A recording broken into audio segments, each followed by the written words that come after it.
Your move.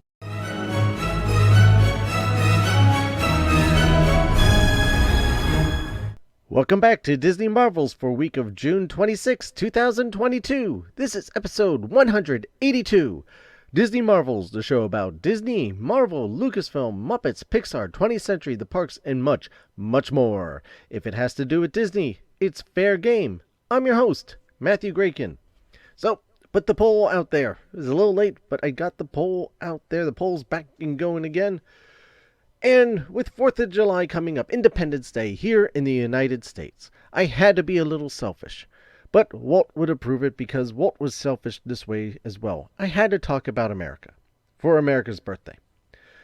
And my question was, what's your favorite Disney Parks version of America? I know there's many more than what I listed, but these are the primary ones that I put out there.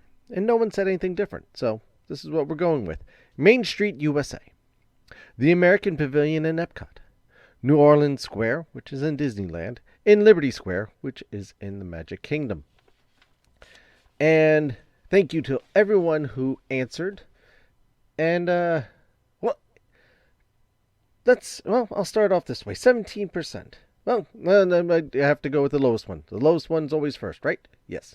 The American Pavilion, no one voted for that one.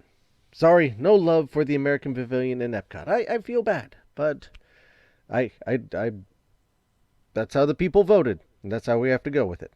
17% said Liberty Square in the Magic Kingdom. Liberty Square got 17%. 25% said New Orleans Square. 25% of you like New Orleans Square. But outstanding, is that or even a real word? Outstanding. The majority goes to, with a 58% vote, Main Street, USA, in all of its incarnations around the world. That is your favorite version of Disney's America. It's fantastic, fantastic. Well, speaking of Disney's America, or speaking of America, I hope everyone has a happy, safe, and healthy Independence Day here in the United States. Everywhere else, I hope you just have a fantastic and wonderful July 4th, or 4th of July. And hope just celebrate in your own little way.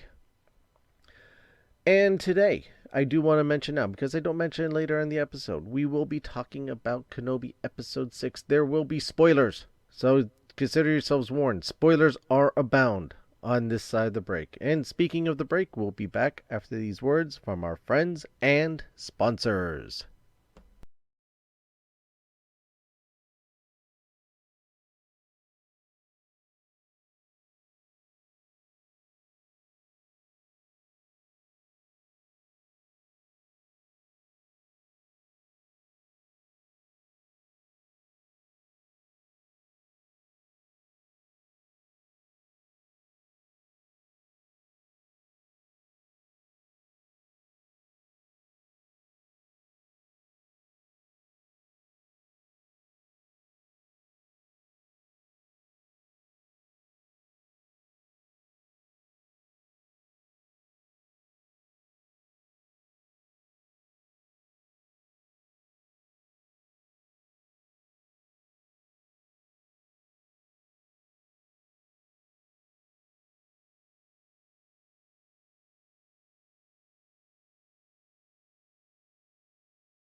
And now, on with the show.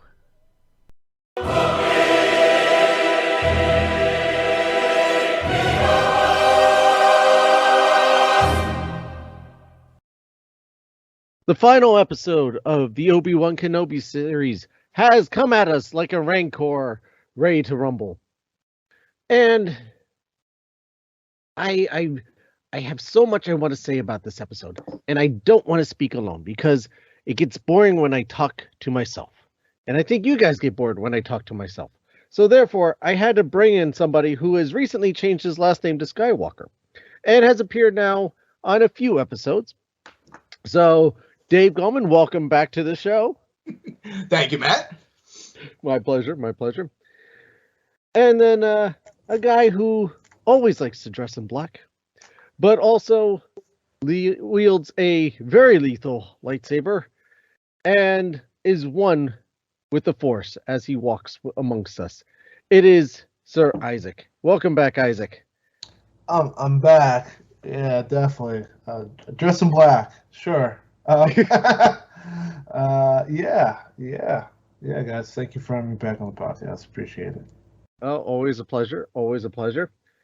Yeah, well, we've reached this point. We are at the end of Kenobi. It feels like it was only a few weeks ago whenever we were gathered together to talk about parts 1 and 2, and now here we are talking about part 6. There's no title, so I can't say what the title of the episode was other than part 6. But it was quite the send off, quite the series. I know we've talked many things, or just recently last week, Isaac, we were talking about some things that didn't feel completely right with the series yet, or it was heading in one direction or another. But we are here at the end. We have survived, and let's get down to it. For me, that opening scene was just beautiful, where you had Vader on the bridge of the Star Destroyer, looking out into the vastness as they were attacking the refugee ship. Very much like the opening of A New Hope. Mhm. What do you guys think, Dave? Yeah, absolutely. That scene, especially with the the Grand Inquisitor on deck with him, totally cool. I was on board, man, right away. It started it was a little. The first 5 minutes of this episode, I wasn't sure which direction they were going, but it did pick up once they started chasing Kenobi. You know what I mean? Like, I was like, oh crap, here we go. Don't flop. Once the chase was on. Yes. Isaac, what did you take of it?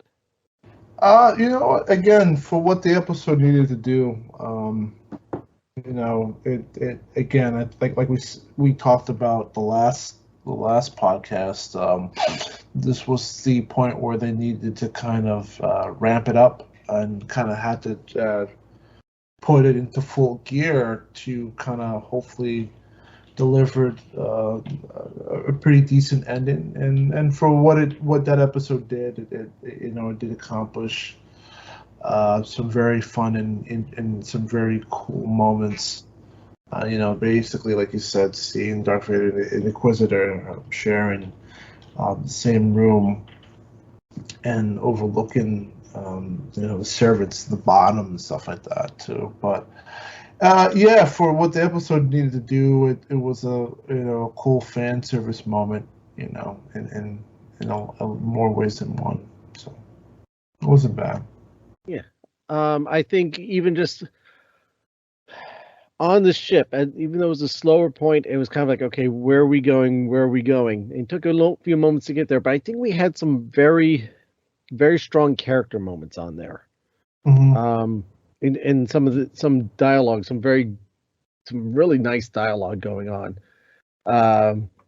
where you have between either Roken and Obi-Wan, or even Leia and Obi-Wan. Where, let's see here, I actually have it written down. Obi-Wan goes to Leia. When I said before that I didn't know your parents, right? Before that, I don't know your parents.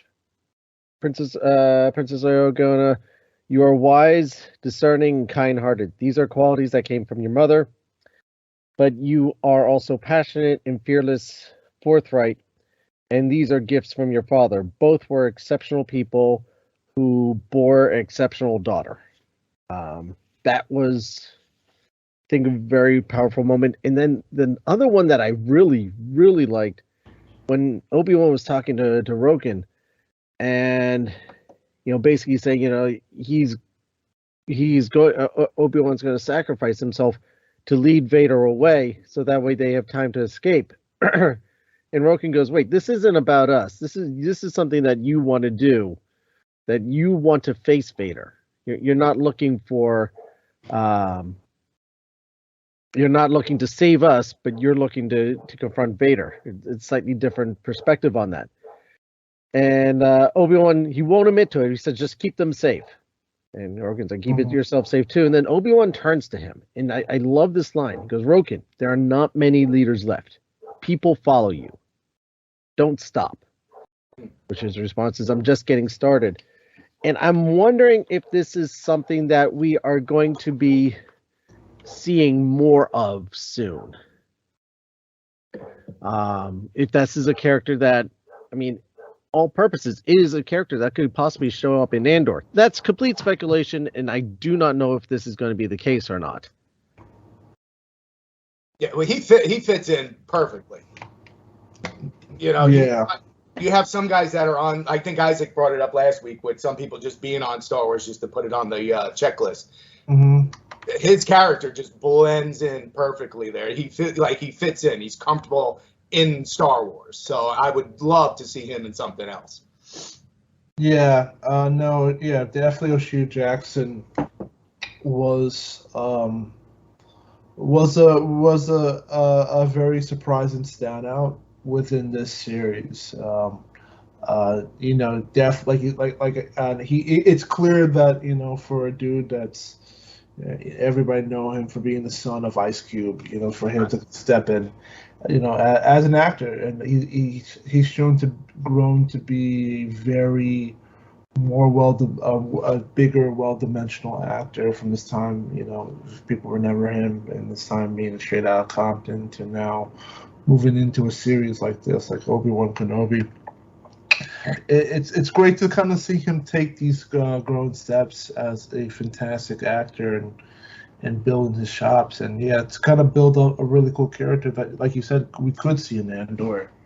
And he could definitely be maybe a small leader of a resistance and play an interesting core part into leading into that series. That's if he does show up into that series, which is more grounded and more level. I think a character like that could use. Hopefully a show like Andor could use a little bit more levity in a character like what Jackson Jr. has brought to the show at the moment.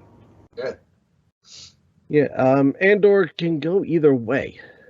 Even the way that the trailer started off is a little more lighthearted, but then quickly gets dark with much more heavier undertones. Yeah, of what's going on. So I don't know which way that series is going to go.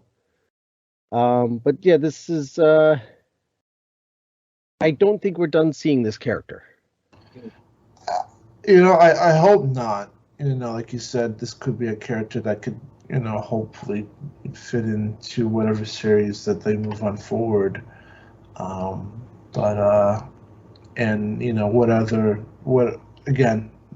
Maybe I don't want to jump the gun in terms of how we feel about the series as a whole and what they should do moving forward. But yeah, no, he's a great option. Great option moving forward. So yeah, then we get Vader. Obi-Wan lands on a undescript planet that I'm not sure we've ever seen before. They didn't mention it. I didn't check to see the subtitles to see if it mentioned anything. It didn't. I had them on. I was just watching. Nothing popped up that I saw. So just some random rocky planet. And it's he leaves Lola right there, kind of a touching moment. And next thing we know, we have I'm going to stick with the Obi-Wan side of it. Mm-hmm. And Vader comes down, and they meet again. Alas, we meet again for the first time, for the last time. How cool was it seeing him come out of that Imperial shuttle, man? Come on. Awesome. Just the way that he walked and presented himself. Yeah. Yeah, so it really set the tone, and it was a lot of things I felt were a throwback to the way that episode 3 was wrapping up. So, let's Dave, what did you think of the way that battle played out?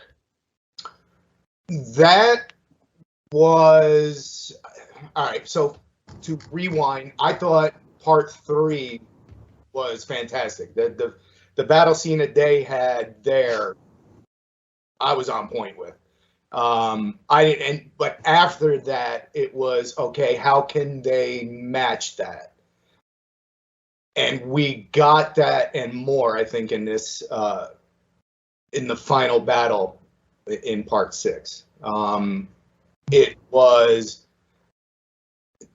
the what was it? It was the point where Kenobi connects back to his Jedi altogether, 100%. Throws the rocks off of him after being buried in the hole, and now he is more powerful than Vader, and he's chucking the rocks back at him. It was, it was awesome. Yeah. For that, the final battle piece, I'll share some of your sentiment. Yeah, it was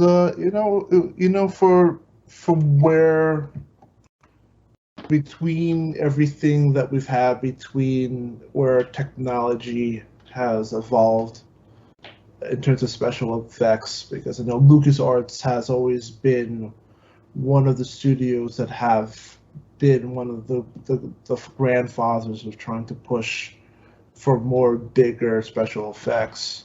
Mm-hmm. And it continues to do that. So it really is a very interesting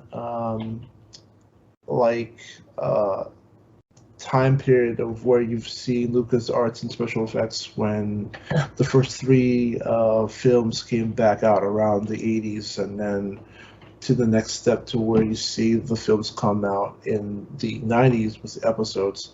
And even only with the last trilogy in terms of the leaps of where technology has taken steps from, and how special effects have gotten even bigger and better, mm-hmm. and simply more robust. And in that fight scene, you really got to see where the special effects where you really got to see both Vader and Obi-Wan really be able to flex their power in terms of being the Force and all that stuff. But in terms of how the battle and how the rhythm of the fight was going,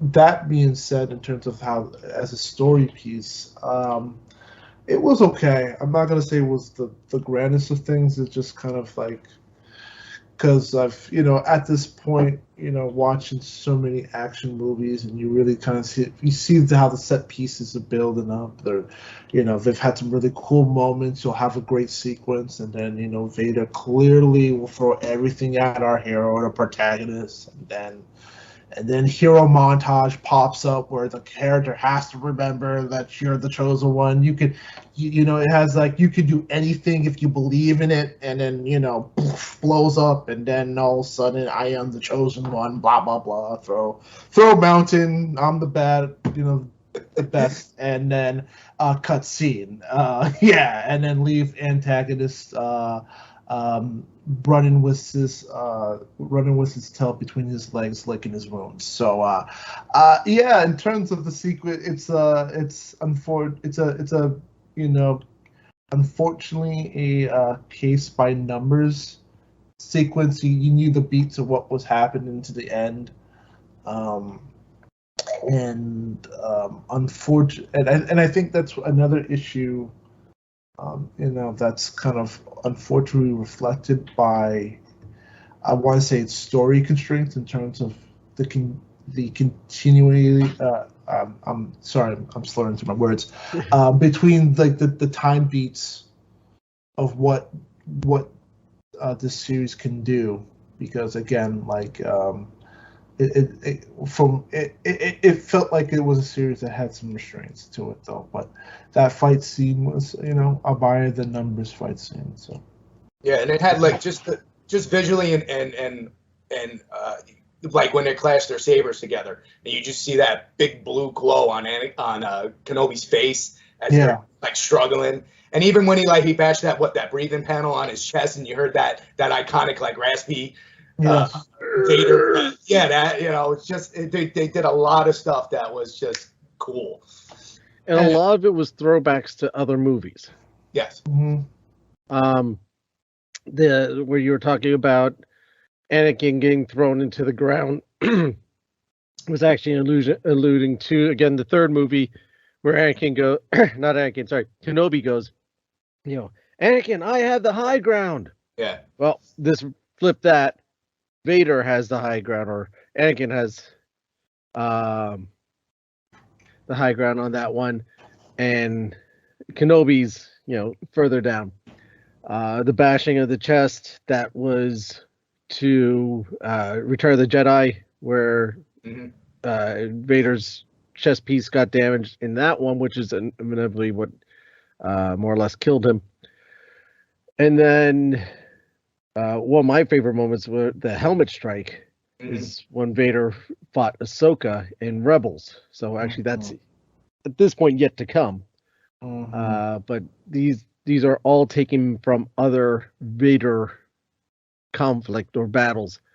But I wanted to step back to the technology part that you were talking about, where this was all filmed with the Void, which is what the Mandalorian uses, the Void technology, where it's basically just a giant video game screen. And to think where that was cutting edge for Mandalorian, and just to see how much further that's come along now in Kenobi, and just how much even crisper and more amazing these things have become and gotten. It's what they're doing at ILM is just probably beyond what George ever thought they would be able to accomplish, because that's something that he's always tried to push. That was with the prequels. He was trying to push the technology, which he did at that time, going a lot more digital than films at that time had done. A lot of people were saying some of their uses of green screen technology. That is incorrect. Green screen's been around since the 70s. So that's not new. But it is, for its counterparts, they used a lot more than what was being used in the film industry at that time. Nowadays, most movies are CGI animated, and you have one or two, you have a few people that aren't. But look at Transformers. That's basically an animated movie with a live person in it. Off topic, I was watching catching the end of Bumblebee, and remembering that Haley Steinfeld is in that, and I loved her in that movie, and how much I loved her in Hawkeye too. She does such a good job, and Into the Spider-Verse, great job in all those. The only 3 movies that I've seen her in, or 3 things I've seen her in, but love watching her every time she's on the screen. Back to Star Wars. We're back. The conflict between them, it is nothing's going to happen. And this is kind of where I said towards the beginning of when we first talked about this, is that unfortunately, of the main characters, they all survive. They all come out of it. That aside, though, I'm going to have to say is one of my favorite lightsaber battles. I've always knocked Star Wars for its lightsaber battles, and here we get one that is actually very well choreographed, nicely done. Isaac, as I mentioned to you last week, the visuals that they have put into this, with the lighting effects from the lightsabers and the other elements around, the visuals are beautiful. It's fantastic. It's beautiful. When lightsabers clash, the sparks and the light effect that comes off of it has gone so much further than what we got 45 years ago. It is 46 years ago. 45, right? 45. Yeah, 70, 77, 45. They've come so much. Can't even say how much further they've come, but it is just so beautiful to watch now. These for the special effects alone. Again, the choreographing, like I said, knocks Star Wars for its lightsaber battles. Again, we get another really good one. Absolutely loved it. Makes up for episode 3's lightsaber battle at the end. Oh, come Sorry. on. Some people love it. I loved episodes. I loved part 3. Come on. Yeah. But you have to say this lightsaber battle is better than that lightsaber. That was better. That's what I was just saying. You know, I was riding off that high, and I didn't know where they could, if they could equal that, and they went much higher. So I was impressed. And correct me if I'm wrong. The way it started off with the wording was almost, I think, line for line, how they started off the battle in episode 3. Yeah, very simple. It was. Are you here to destroy me? Yeah. I have to do what I have to do, basically. You know, it's kind of the same way that, you're repeating yourselves. Come on. I know it's been 10 years, but please. Yeah. Yeah, it's like you gotta love you gotta love lazy writing. Anyway, no, with the fight choreography, which was what I was kind of thinking, because of it's almost like a weird way where the fight choreography has to almost honor what was done 10 years ago in terms of episode 3, like you said. Because that was my mind. Because then again, you take the next hop into New Hope, where clearly is the last time that Obi-Wan takes on Darth Vader within that time frame period. So I don't know in my mind, like, okay, like I feel like they have to make where the fighting couldn't be too fancy or over dramatic, because it would have to streamline comfortably once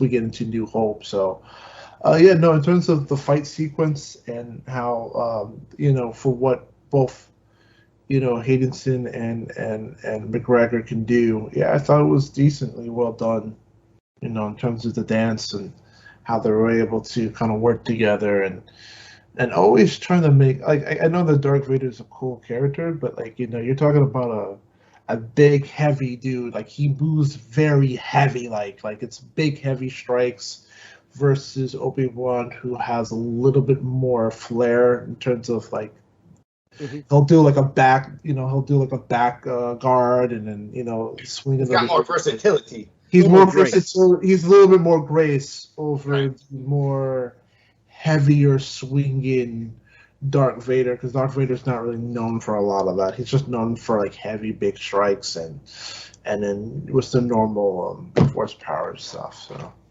well, and they did talk about that in the previous episode, where they're having the flashback and the two of them fighting, where Anakin or Vader always goes for the driving blow and is using his force and his might to defeat his opponents, where Anakin is using the force and using his mind to counter his opponents, and isn't going for the death blow every time. And you see that in this choreography. The other thing you also have to keep in mind is Vader, his arms and his legs are machines. So you're not going to get the graceful movements out of it. I mean, even just to watch how he walks. Yeah. He has just a very a heavy march to him. He never runs, because he probably can't. But he has a very heavy march to him. There's a lot of weight. You feel the weight of the darkness. You could really look into the metaphors and everything that is presented through Vader, through his movements and through his actions. The weight of the dark side that weighs him down and keeps him under movement, slower movements. He is all about the power and the power struggle and going for the heavy blow. And he's always focused on the big picture and the big attack or the big moments. Where Anakin I always get them mixed up. Yeah, I think you're getting Kenobi. mixed up. Yeah, Kenobi is going for he is analyzing everything more and looking for the right moments in the right turns to be able to do stuff, and looking for the opportunities to present themselves and playing the long game and the patience, and understanding that it's not based on that very moment, but the moment will come when it presents itself. And again, going for the more graceful and being more in tune to the moment and in tune to what is going around in his surroundings, which is what the Force and the Jedi is about. Mm-hmm. So, sorry, analyzing the dance, as it were, of this battle.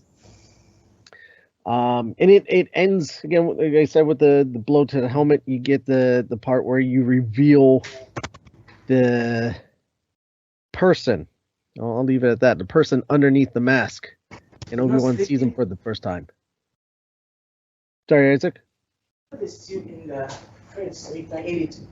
Okay, so the lines there, where the dialogue between the two of them, where Kenobi you sees him goes Anakin, and Vader, you get the wheezing, and the way that the voicing was, the voice work there, I think, was amazing, because it starts off as Anakin's voice and you hear Vader's voice creeping in, and slowly taking over.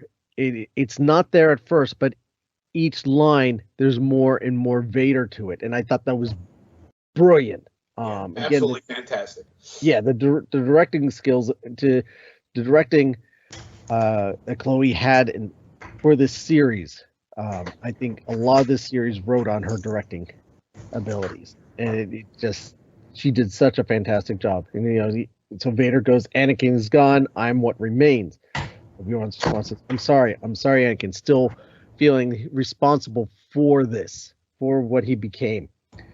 I apologize for it all. And Vader, it's like, "I am not your failure, Obi-Wan.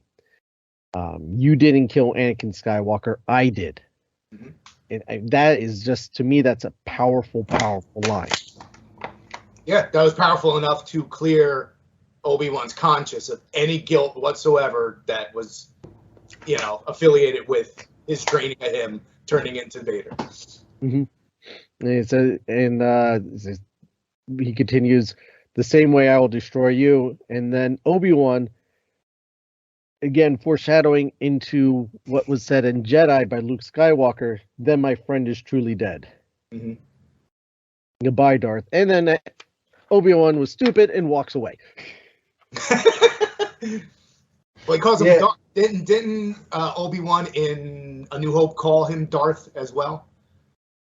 I think I could have sworn he did it, so I thought that was like a little throw to A New Hope as well. I think so. When he called him Darth. I think he did. They did.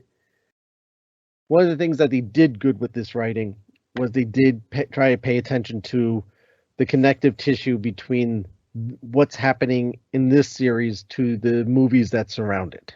Mm-hmm. And try to pull on those fibers to bring them together, which there was a number of connective tissues that wasn't appropriate. Like, okay, Vader has a scar on his cheek from something at the end of Jedi, but whenever he gets burned at the end of episode 3, he doesn't have that. And what happens? He gets a scar on his face from this battle, mm-hmm. from the blow that Obi-Wan gave. I feel like the more you guys talk about that, and it's funny that you bring it up, if you pay, it feels when you watch that battle, it strangely enough, and again, you guys might not agree with me, but it does feel like in in weird way, like in terms of the beats, it feels a beat to beat comparison of episode 3 in terms of how things kind of landed out, in terms of the certain beats that would lead into the fights and the crescendos, and almost kind of we landed in the same position again with once again Anakin / Vader taking the big ol' L, and being on his feet, complaining and crying to once again to Obi, in the same situation. So beat for wise, I feel like beat for beat, it feels like they could, if you were to line them up, you could, I'm not gonna say that the only difference is where it was one was fought in a desert, in a cold desert. The other one was, fought on some like hot lava pit. But no, I can see that. I can see how you bring it up. Yeah, if you for the same beats, you can sense that crescendo. So, but yeah, Muscabar, yes. The planet that you see Vader's temple on, that's the planet that they fought on. Yeah. There is some contrast to them that way, where it's more earthbound, and earth elements versus the fire.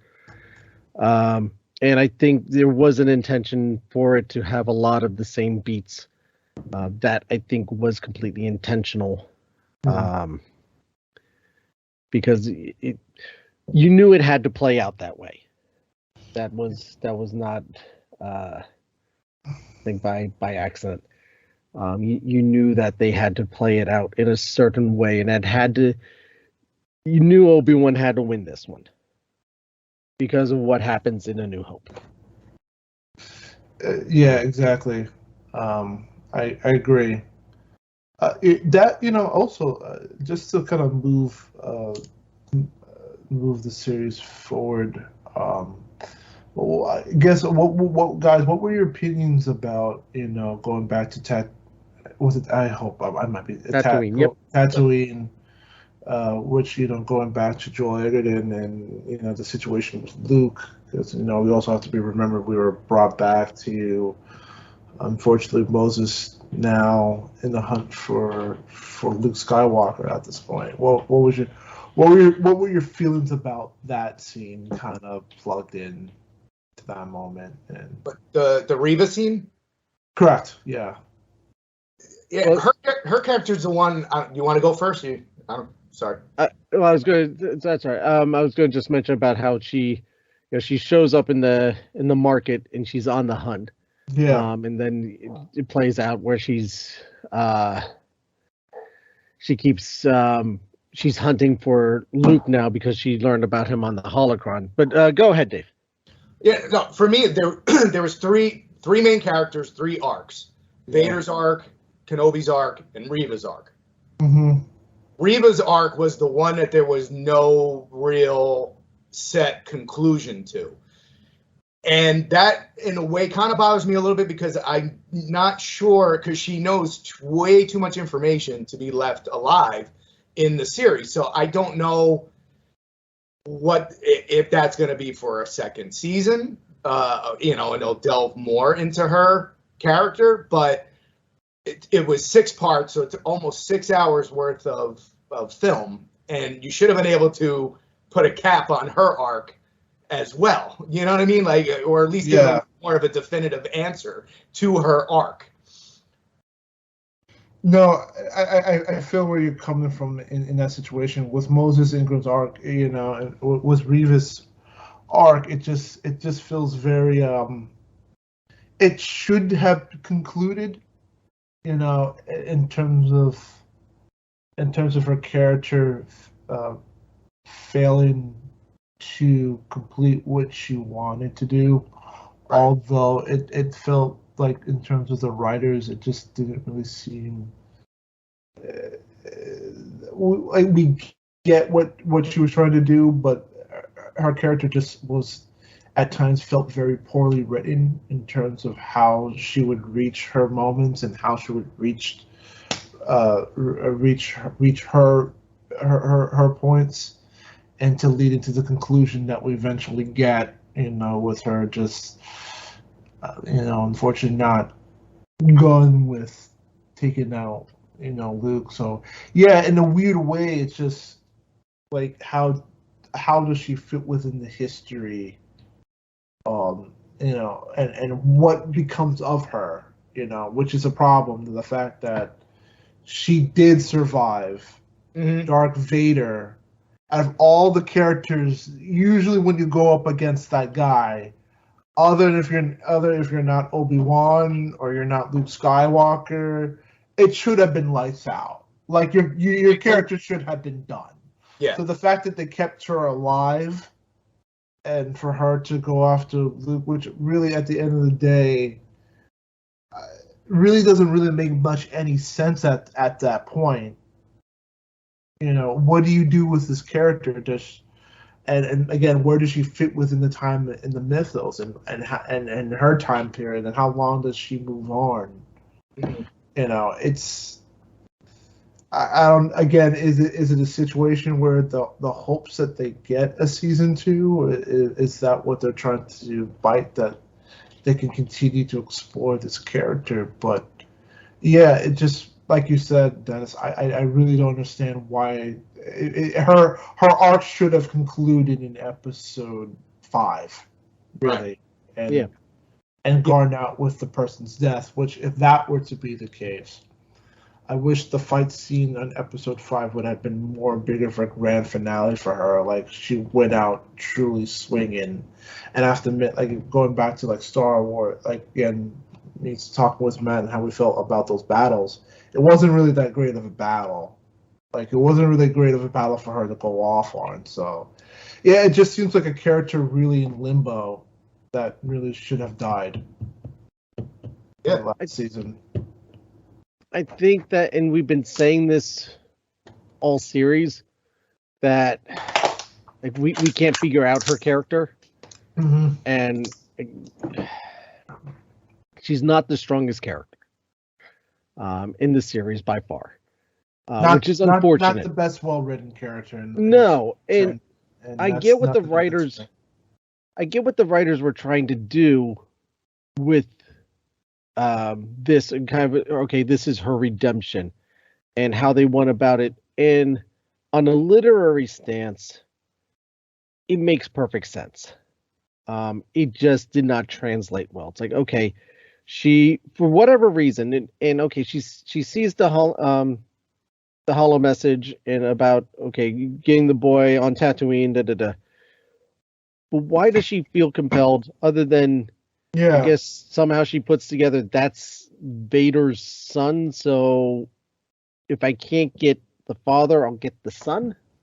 Right, to avenge all the other younglings that got wiped out. Yeah. Right, which at no point did they left the audience to try and figure that out for themselves. No point did they try to explain it, and they didn't do a good job of trying to lead the audience there either, in my mind.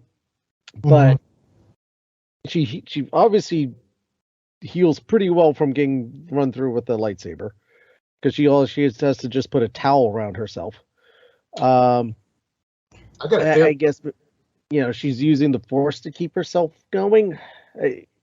All that is very, like Isaac was saying, unfortunately, some lazy writing and just trying to rush things along. The redemption part of where she has the opportunity to kill Luke, and she finally realizes that she's becoming what she has been trying to revenge this whole time, or trying to destroy this whole time. She's turning, she takes that blow and takes down Luke, then she's no better than Vader. And that's her turning point and turning moment, where she realizes that I can't do this. This is not who I am. This is what I've been trying to stop, and this is what I'm becoming. So that's where she gives up there. Where her character goes from there, she's just lost in the desert, or gets lost in the galaxy, like any other Jedi. Does she show up for season 2? Not that they've said anything, but I'm hedging my bet that there will be some sort of season 2. All in all, from my understanding, this has been a fairly well-received show. The viewership has been really strong, from my understanding. So I wouldn't see why there wouldn't be, but with anything with Disney Plus, they're slow to announce or commit to a follow-up season. I mean, think of all the Marvel ones that we've seen. The only thing that we know that is getting a season 2 at the moment is Loki. Nothing else we've heard about any sort of continuation.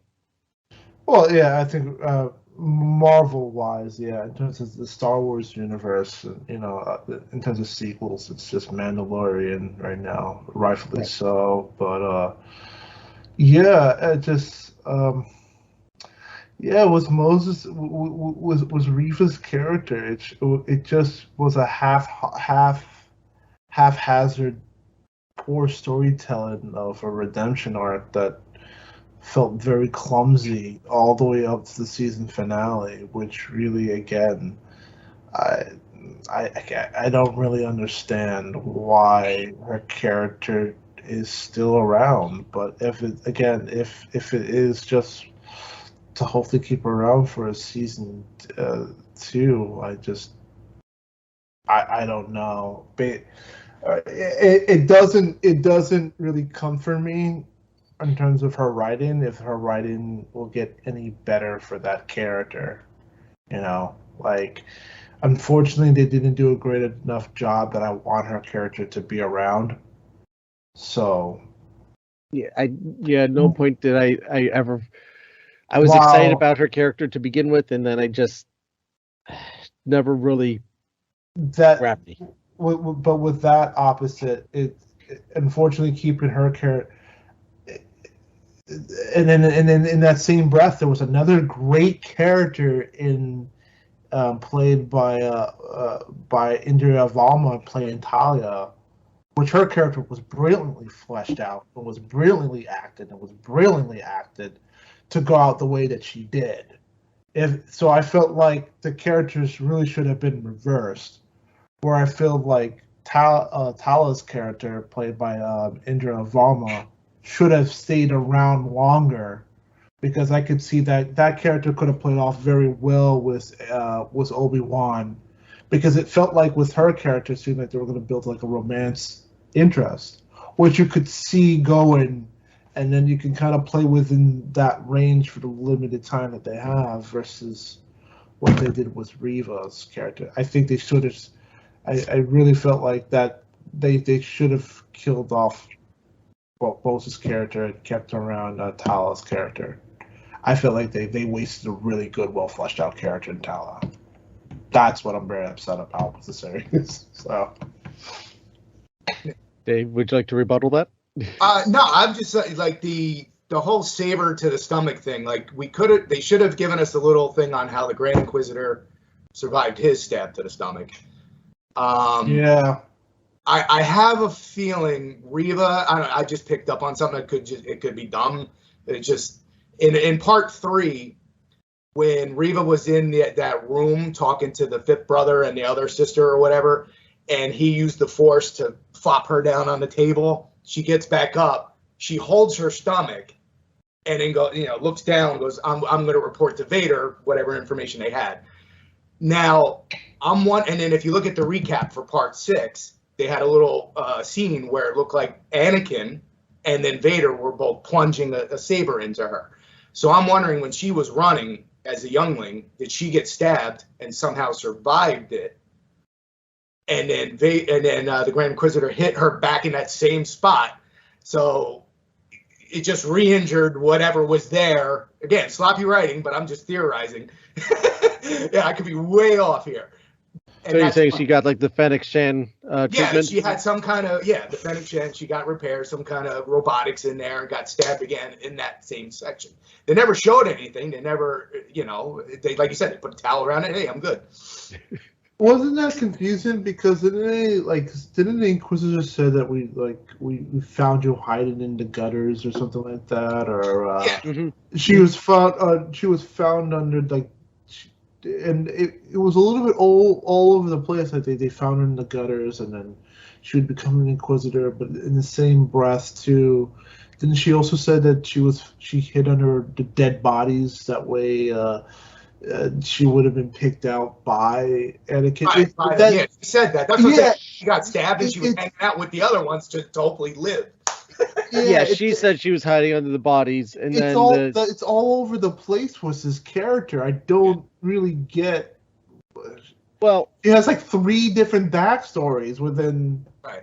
They left her character for you to supremely speculate everything about her arc, as opposed to the other characters. Yeah, the how I take it, I mean, against the attack from Anakin during Order 66, she hid under the bodies of the fallen younglings. Right. And then the Inquisitors didn't find her right away because the Inquisitors didn't exist for a little while after that. So when the Inquisitorial staff started to form several years later is when they found her as a street rat in the gutters and, maybe hitting up some spice or something, so that there's a time lapse between those 2 events that wasn't very clear. But if you really you really have to understand your timelines to kind of figure that. And again, that's left to the audience to try and put together. That's not something that should be something that they explain better. And again, they fortunately didn't. So unless if you've done a lot of your research or really watched a lot of things and paid attention to them, which most people haven't, then you're not going to realize that. But it's again, they had a lot of potential with this character, and I think they did the character an injustice with how they wrote her. They had a lot of potential to do a really cool character, and I think if anything in this show, this is where they dropped the ball.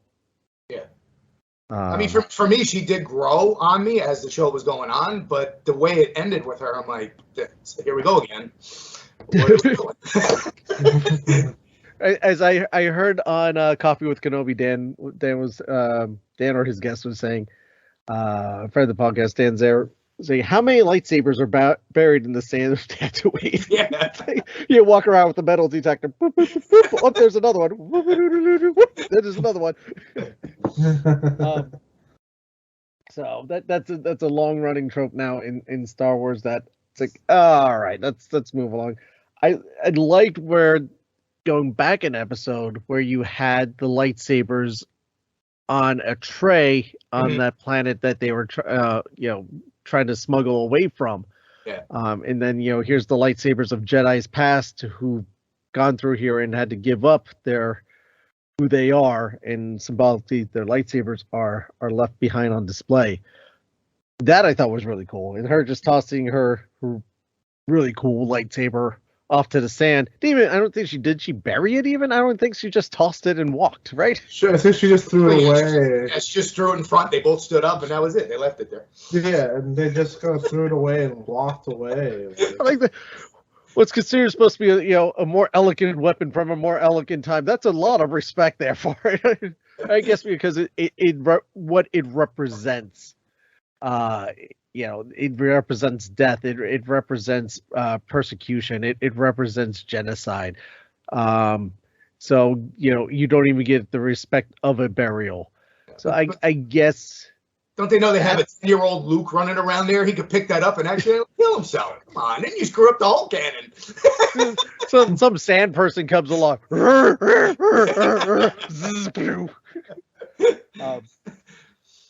Jawa picks it up. Tika might pick it up and sell it. Yeah.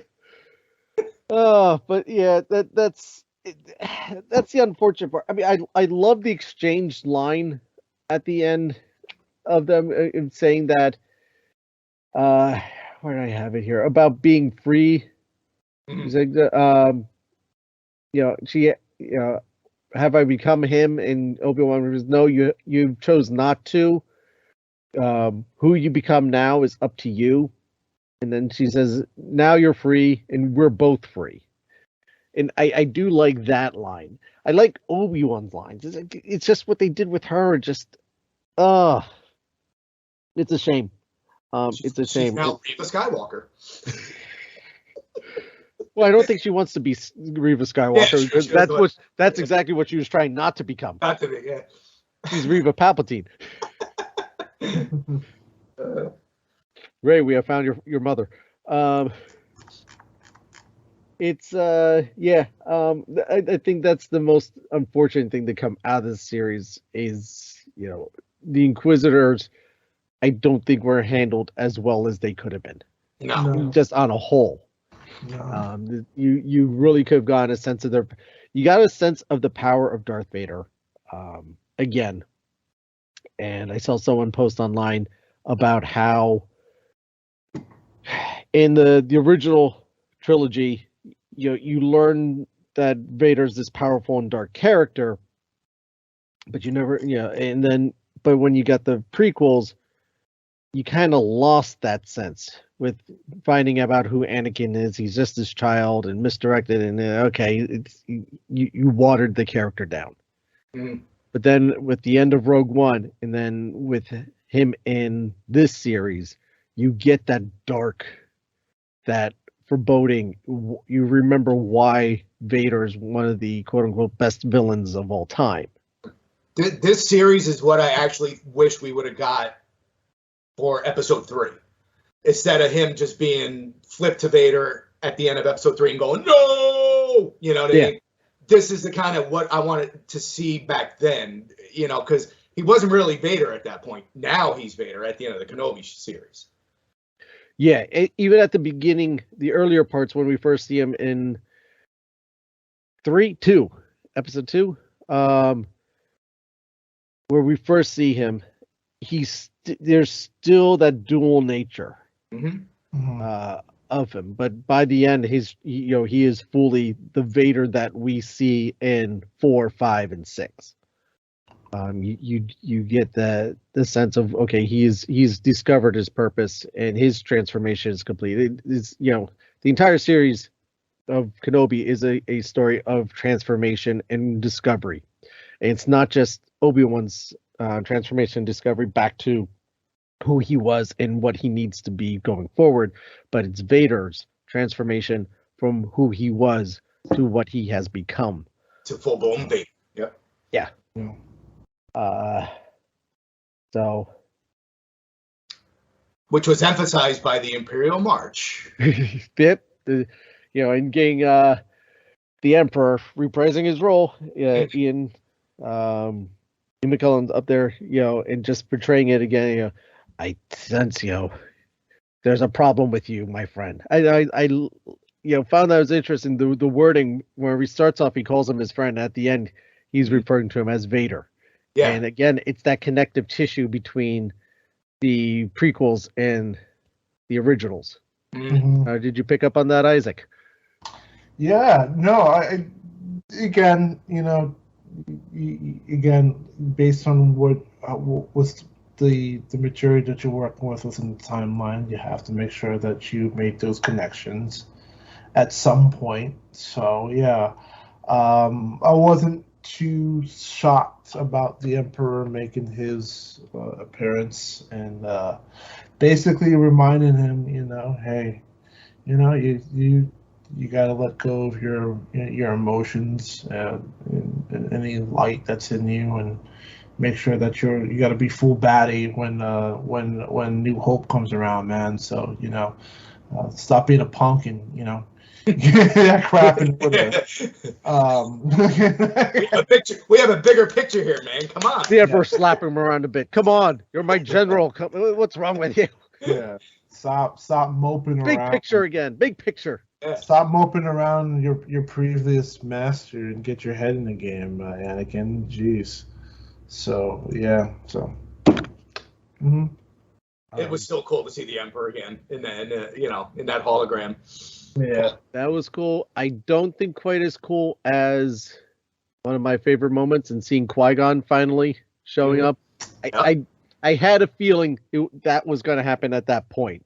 But even though I suspected it, to actually see it happen. Yeah, it was awesome. That I was really ecstatic about that. I was giddy. I thought they were going to do it when he was clearing out his cave. I thought he was going to pop up there, but... You left something behind the rock. Yeah. You dropped something. Fooled you.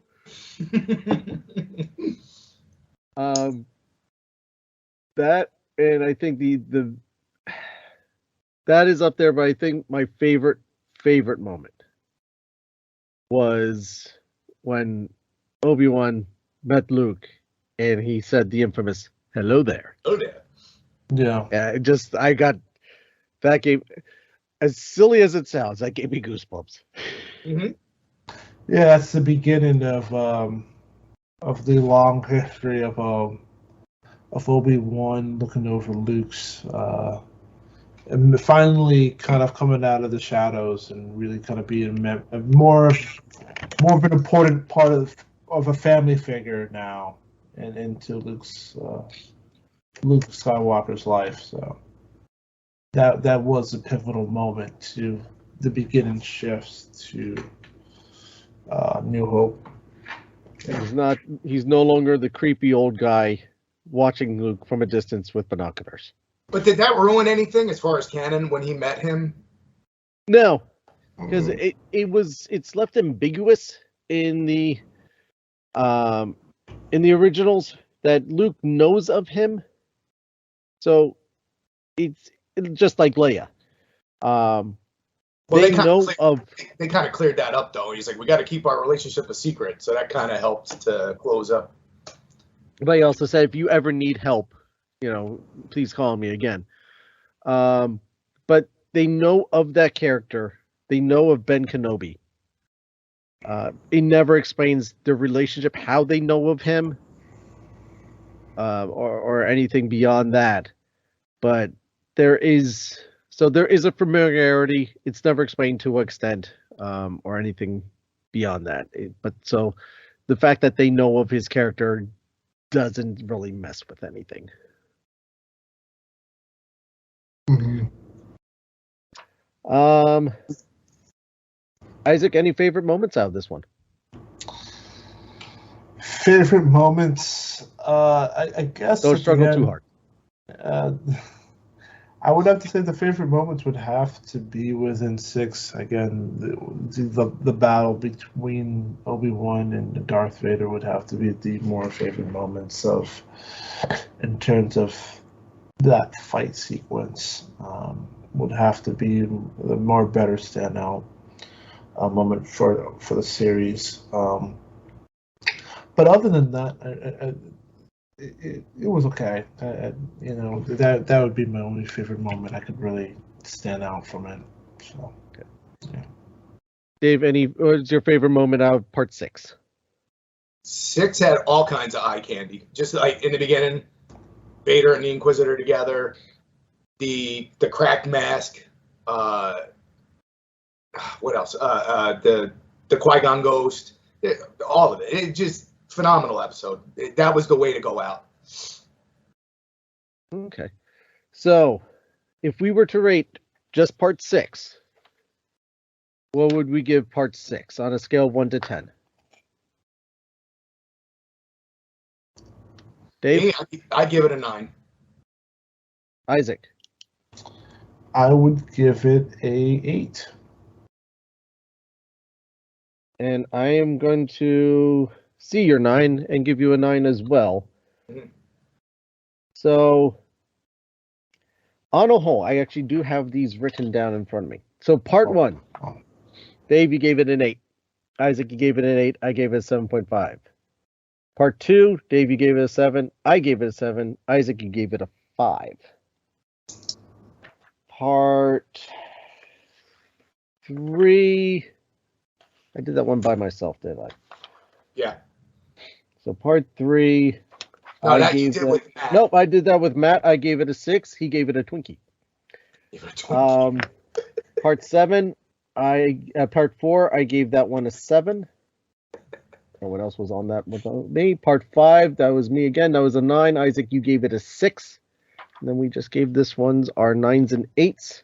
Yeah. So on a whole, for Obi-Wan,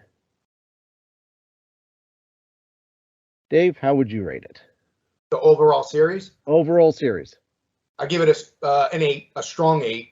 The only reason why, for me, it's an 8 is just the mishandling of the Inquisitors and the Reva arc. Had they elaborated a little bit more on those, it could have been a 9, 9.5 easy. Yeah. Interesting. Isaac? I would go and give it I think overall I'd give it a 7. I would have to say overall the series, I think my issue with this entire series has been the pace and overall the build up. Again, speaking of the last, and it's been a big issue with Star Wars shows on their slow pace and then the unfortunate need that they have to ramp it up literally at the last episode to hopefully wrap up a lot of ends where you felt like if better writing and better pacing could have built up to the moments to the climax and then to its conclusion, I think would have made the series a lot more better. Because again, and going back to what David has said, the poor use of the Inquisitors. Again, the Inquisitors were just there for show. They really haven't really been there. And then you get your typical actor cameos that figure a way to be the character for the lore. But I just think this series, in my opinion, just. I think this series struggled in needing to be contained because of the end result of what A New Hope is going to bring in terms of Obi-Wan, and from what we know about the episodes, it isn't the same with the Mandalorian or Boba Fett, where you feel like the stories can kind of go anywhere and they can kind of work with this vast palette because we don't know a ton of the Mandalorians and we don't know a ton of Boba Fett. But this felt way too contained where, unfortunately, I feel like maybe the writers couldn't really go out of the way to do too much moving forward. So, So I would give it a 7 at this point. And to follow up on that, that's what concerns me about a season 2 of Kenobi, because they managed to tiptoe without really stepping on any canon. If they do a second season, now where are they going to go? You didn't screw up anything, so will they? How can they have a second season without screwing up anything in their timeline? You know what I mean? Yeah. And I can answer that question because we have evidence of it from Rebels, but that's where you're going. Also, you can step outside now from the episode 4 and episode 3 bubbles because you've now covered that. You're taking care of that. You move away from Luke and Leia. You move away from Vader. You take those parts out of the picture, and you focus more on Kenobi and an adventure that he has. He can have an adventure with Reva or somebody else. He can even meet up with Roken again. But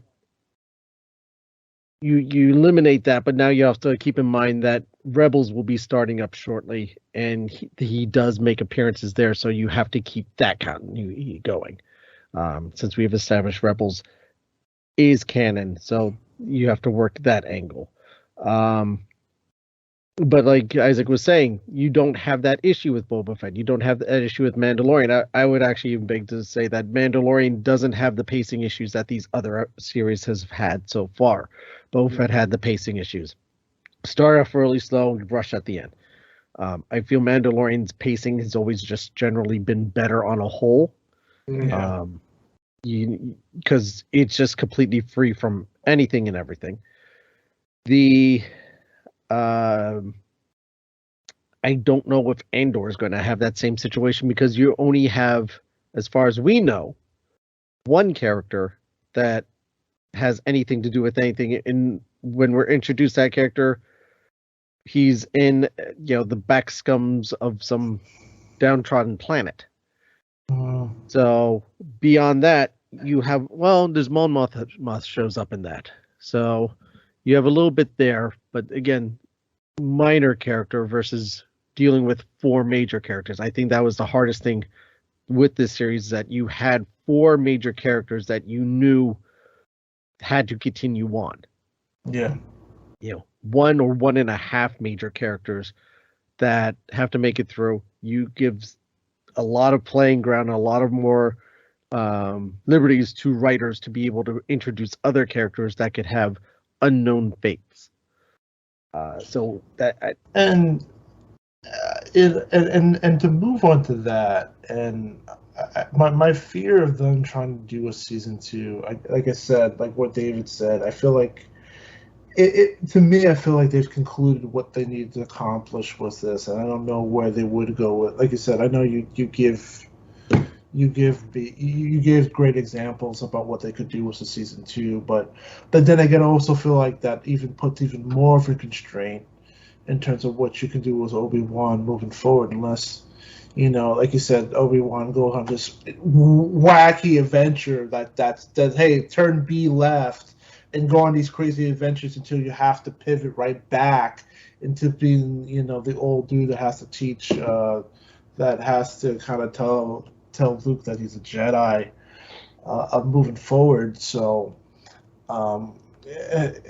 it just feels like, and again, this has been my personal beef with Star Wars. I have to admit, like the Skywalker saga puts very weird restraints of what you can do, because you can't bother canon at this point, versus everything else in Star Wars where it's like, okay, it's free range. Everything, like I said, Mandalorian has free range because it doesn't tie too much directly with the Skywalkers. Boba Fett should have been a better show because it really doesn't tie anything to the Skywalkers, other than that certain episode where we had to finally see where's Luke been. Luke has been moving forward. Well, Luke is building his temple that we see again. Yeah, he's starting to build the temple, which been the start of Jedi Academy, So that was really kind of the only connection with Skywalkers.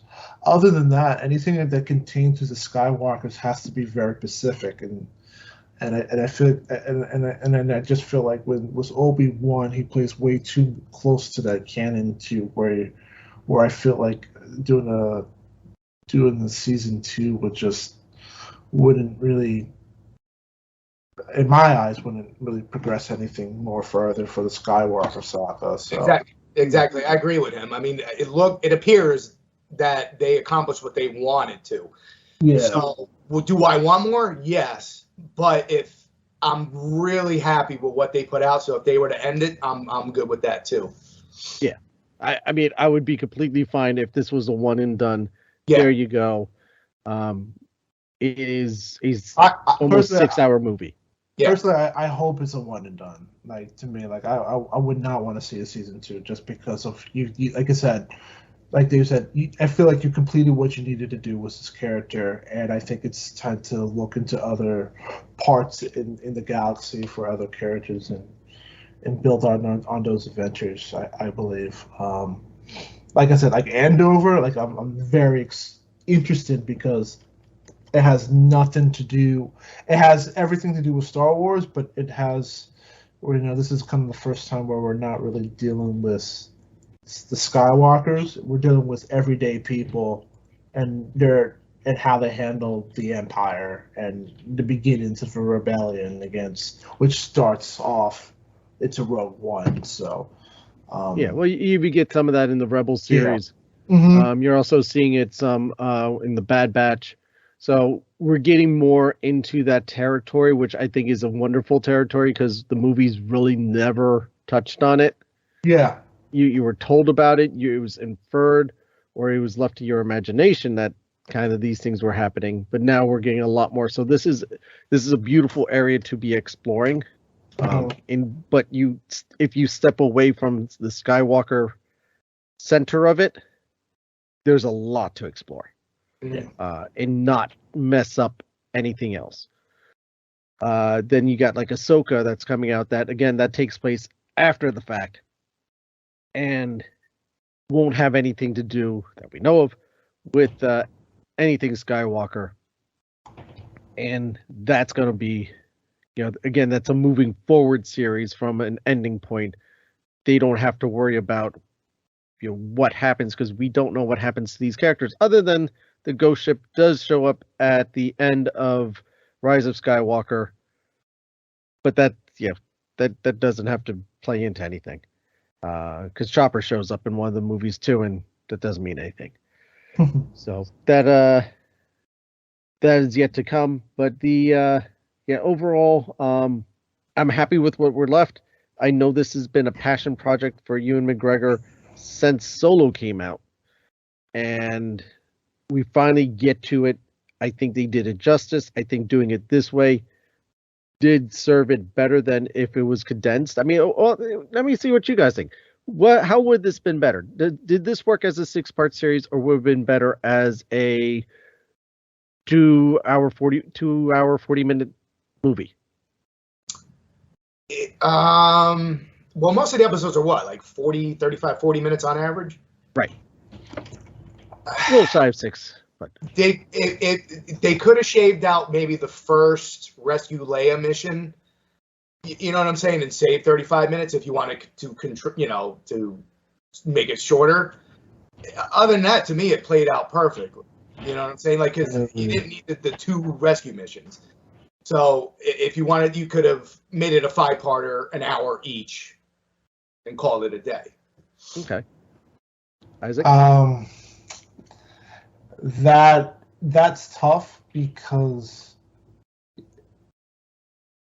I felt like a lot of the episode felt like very, I wouldn't say very fillerish, but thin. It felt very thin in terms of its writing. So it's like a wacky in between. Like you would say, one should feel like 6 episodes should have been enough, but like you said, that you feel like you could have shaved some things off to the point where, maybe this could have been a 4-episode series, that they could have shaved some things off a little bit, and maybe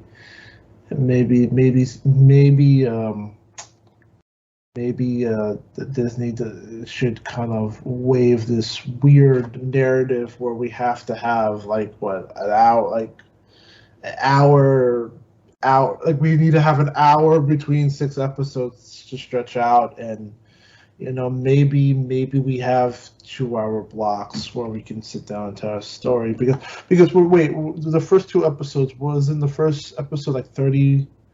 Wasn't one episode like 30 minutes, and the first episode was 45, and the second episode like 4 30? was 30 minutes. Yeah. Episode 1 was 53. Episode 2 was 39. Okay, so 3 was 45. 4 was 36. That's the shortest of them. 5 is 40, and 6 is 48. The second longest. Okay. Yeah. I just feel like the writing just left a lot of blank space. It was, and a lot of patchy moments that, again, like 6 should have been good for a series like this, but because I felt like the writing wasn't as strong, made this so empty at moments until like until the season finale, where we had to jam everything into the season finale instead of better pacing. So it's really hard for me to say. But so you think they could do the whole thing though in under 3 hours? And still, I think they could have done maybe a 4-episode series. Should have done it, in my opinion. Okay, so it's still a series, but a much shorter series. It should have been a much shorter series. Okay. And give it a little bit more better leeway for breathing in moments. Yeah. Okay, fair enough. Fair enough. All right, so let's hit the conclusion here. Our MVP of the series. So, Isaac, this is your brainchild of segments. I'll let you go first. Who is your MVP of the Obi-Wan Kenobi series? So my most valuable character throughout this entire series has to be given to the little girl that's captured everybody's hearts. And that be Miss Leia Ortega, played by Vivian Leigh Blair. She has been the more enjoyable part of this in the series, just because she's been the more light-hearted moments of this show. And I will admit there was a fantastic moment where Obi-Wan gives her the holster, and that begins her moment of being the her journey into politics, but later on being the badass that she will be much down in the road. So I think she's just been the more adorable part of this entire series moving forward. So yeah, I would give that to her, hands down. On the holster, was that like, did she have that in any of the future movies? I'm trying to rack my brain to see. Not that I'm aware of, and I was thinking that myself. I'm like maybe it's a great Jedi. part, but she doesn't have it in A New Hope. Right. I don't think she had it in Empire. I'm thinking Jedi when she was on Endor. When she was dressed as the bounty hunter, possibly. Or what? Wasn't she in like the camo? You know what I'm talking about? Like she had that. Yeah, and when she was on the moon of Endor. Right. That's what I'm saying. She was in the battle camo. Or did she, when she lands on the planet in Force Awakens, and we get her character for the first time, does she have anything then? No. So I'm reading up a little bit of some information. So yes, it does have significance of the holster, because it would be in Return of the Jedi where she would have it holstered. Yes. Okay. Because that would make sense, because they would go because of the stealth mission on yeah. So that is somehow she gets it off her planet before the planet blows up, and keeps it with her closely when she gets kidnapped. We'll keep this. I'm looking too much into it. I'm looking way too much into it. I'm sorry. Yeah. So yeah, that it would be that would be the most closest thing we would know to why that holster was given to her. So okay. Yeah. Fair enough. All right, the answer right there. So Dave, who's your MVP character? I mean, it's probably the obvious one, the main guy, Ewan McGregor, Obi-Wan, because it just you could tell this was a passion. Ben. Sorry, Ben. This was a passion project for him. You could tell just from start to finish his acting, going from the Jedi that was, totally disconnected from the Force to more powerful than we've ever seen him before. Just he carried the show from start to finish. Yeah, you could really tell he was really pouring his heart into this project. Yes. And he did a fantastic job. I'm torn between two. I really want to give it to Tala. How much, in basically 1.5 episodes. Also, the impact of that character. Sorry to cut you off, Matt. That holster is from Tala. Yes. That's Tala's holster. Yes, it is. So I just want to make that in. Sorry. That's fine. Yeah. No. Yeah. It's Tala's. Again, how he ended up with it, I'm not quite certain on that either. How did she blow herself up? How did you get the holster? Well, it's that part where he escaped the guards and he's running back, and I guess did it fly by him and he caught it?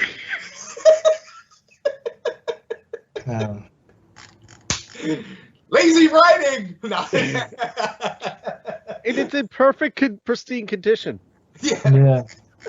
Was she wearing it though? Was she wearing it in the battle? Oh, I don't know. She must have been because she was. That's when she talked about it. Yeah. Anyway, no, I'm gonna give it to Leia Organa, Princess Leia Organa. Vivian Laura Blair, fantastic. I didn't realize she's the girl from Bird Box, Ah. the Netflix That was series. that Netflix thing, right? With With Sandra Bullock. Sandra Bullock, yeah. Yeah, she's the little girl from that. So makes me want to go and actually watch that now.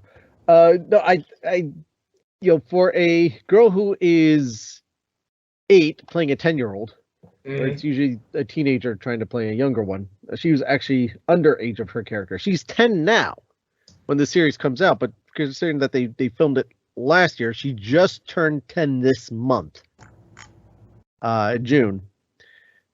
So she was been 9 when this series started. So she was probably 8 when they recorded it, because they filmed it last year. I thought she did a fantastic job. She really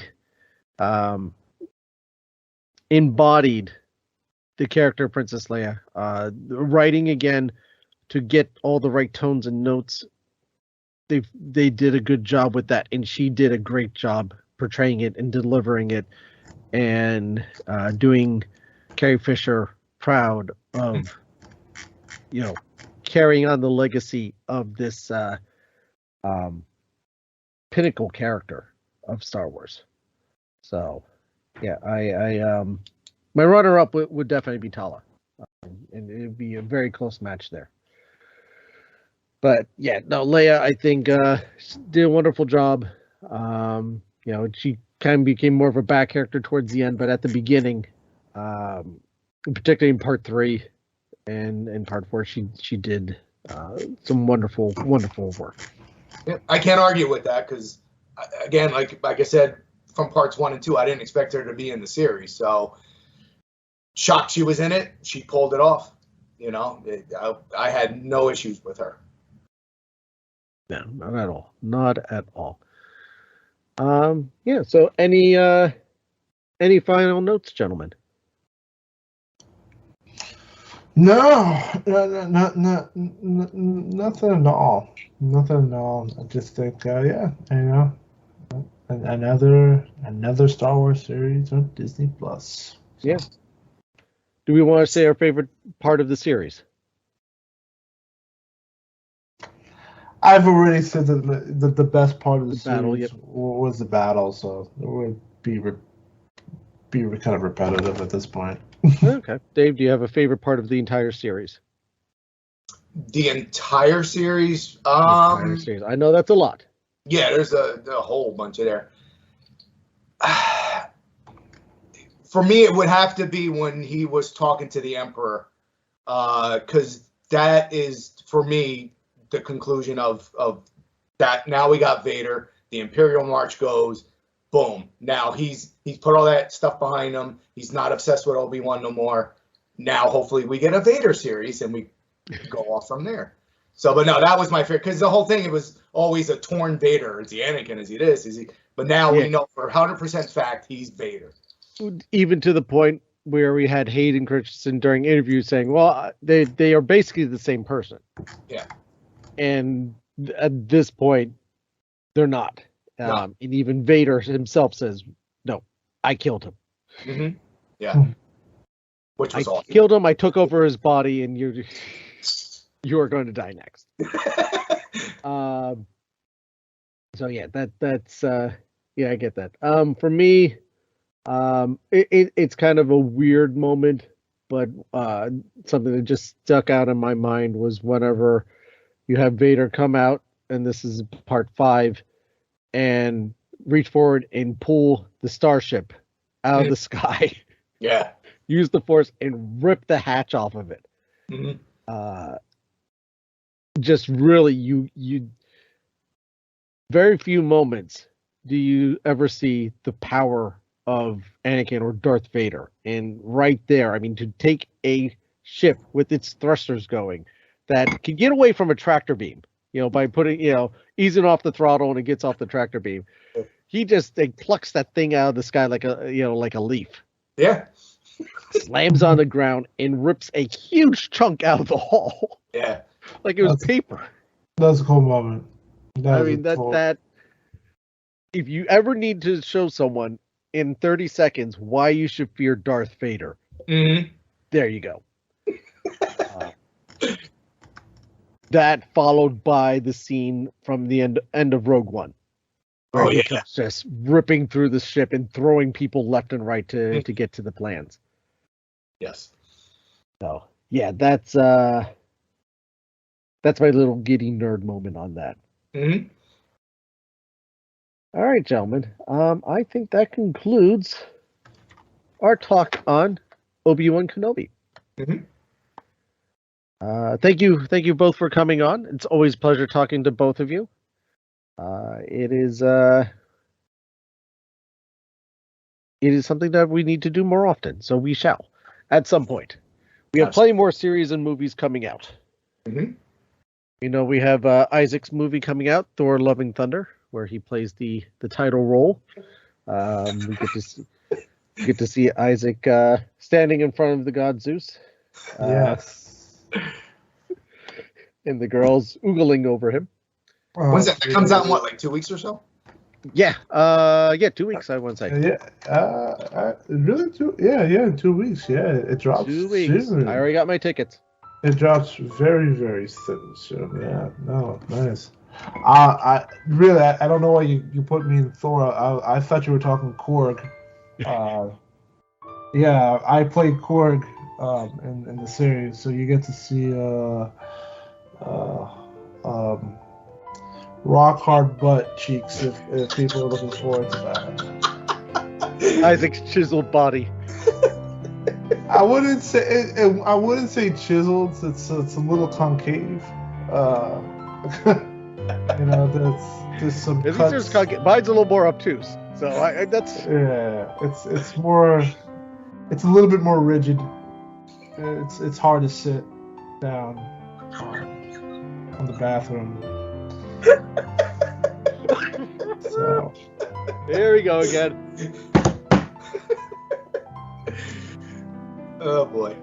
Hey, at least he's not doing his Grand Inquisitor impersonation. Well, we are past now the safe harbor part. I feel like now this is where the podcast goes off the rails. And Leonard's not even on this one. Yeah. I've been possessed by Leonard. So. oh boy, that's a dangerous thing. I'll have to let him know.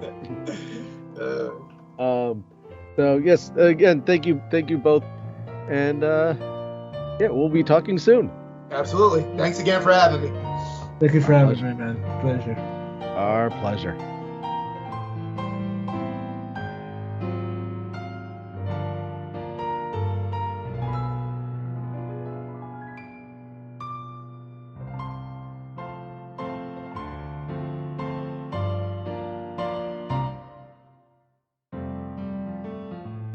Thank you again for listening, everyone, and thank you, Dave and Isaac, for joining me again this week discussing Kenobi.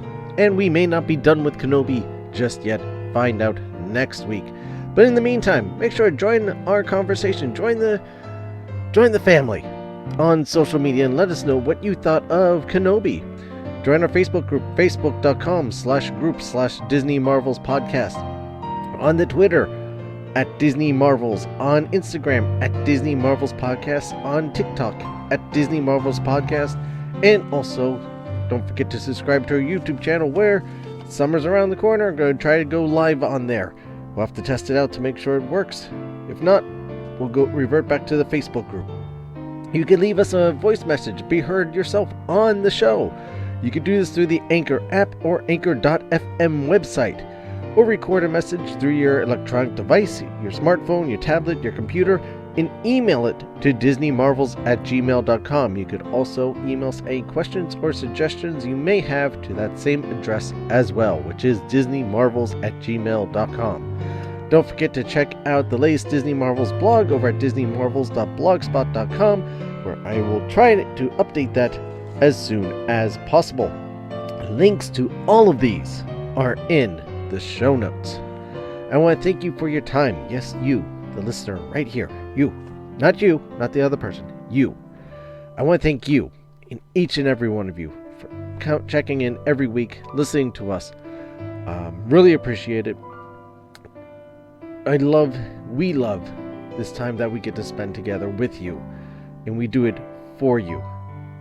And thank you. I mean, I know how crazy life is and how little time we all have. And the fact that we get to spend this time together really means a lot to us. And I know I ask this every week, but it really is the truth. Please either share on social media and share a link out to the show so that way other people know about it. And even better yet, go to Apple Podcasts, go to Stitcher, and rate the show. Or Spotify, and rate the show. It really helps get the word out there. We have all 5-star reviews on Apple Podcasts right now, and it blows my mind. I truly am blessed that that's what you guys think of us. Keep them coming, because the more reviews that we get, the more that those platforms will promote the show and help grow the show that way. The more people in this Disney family, the better. Walt believes in a big Disney family, and so do I.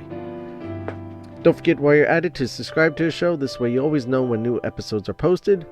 And while you're at it, consider becoming a premium subscriber to really help the show out.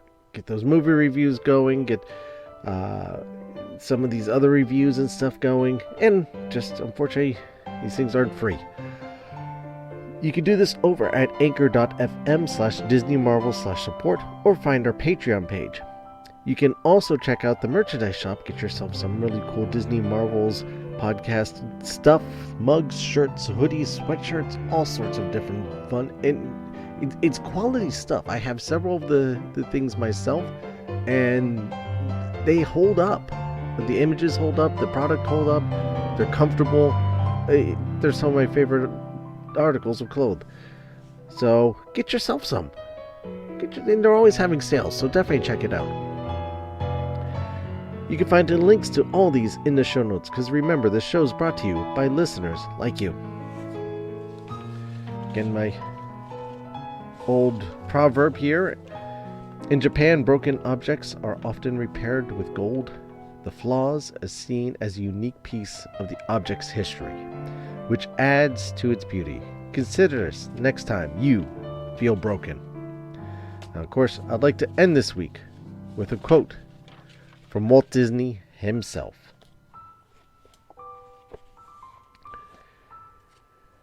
In order to make good in your chosen task, it is important to have someone you want to do it for.